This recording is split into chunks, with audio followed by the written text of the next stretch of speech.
আজ বাংলাদেশ সময় রাত ৯টা ২৮ বাংলাদেশ সহ পৃথিবীর বিভিন্ন স্থান থেকে দেখা যাবে চলতি বছরের চন্দ্রগ্রহণ, যা চলবে ৮ সেপ্টেম্বর ভোর পর্যন্ত। এদিন রাতের আকাশে লালচে রূপে ঝলমল করবে ব্লাড মুন, যা সাম্প্রতিক সময়ের অন্যতম দীর্ঘতম গ্রহণ। কিন্তু প্রশ্ন হচ্ছে, চন্দ্রগ্রহণের সময় মুসলমানদের করণীয় কি হতে পারে? সিরাজুল মনিরা বিলাসী জানাচ্ছেন বিস্তারিত।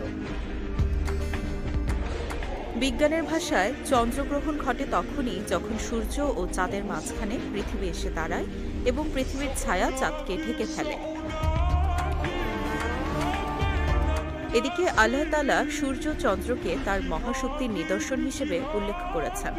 সূরা ইউনূসের ৫ নম্বর আয়াতে উল্লেখ রয়েছে, তিনি সূর্যকে করেছেন দীপ্তিময় আর চাঁদকে করেছেন স্নিগ্ধ আলোয় আলোকিত।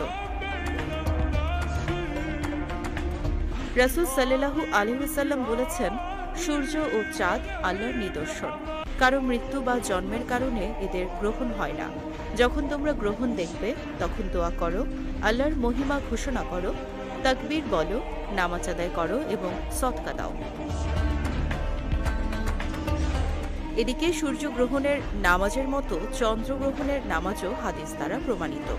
ইসলামের পরিভাষায় এটিকে সালাতুল খুসুফ বলা হয়।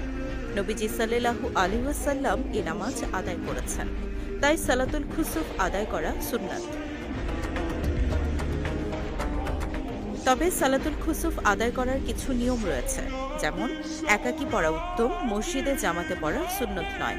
এক্ষেত্রে ২ রাকাত নফল নামাজ পড়তে হবে ফজরের নামাজের মতো।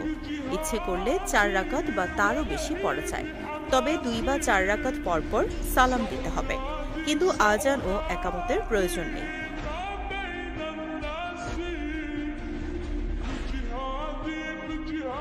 আর নামাজ শেষে গ্রহণ শেষ না হওয়া পর্যন্ত দোয়া, জিকির ও মোনাজাতে সময় কাটানো উত্তম।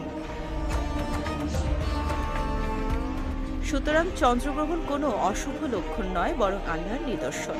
এ সময় নামাজ, দোয়া, জিকির ও সৎকার প্রতি গুরুত্ব দিতে হবে।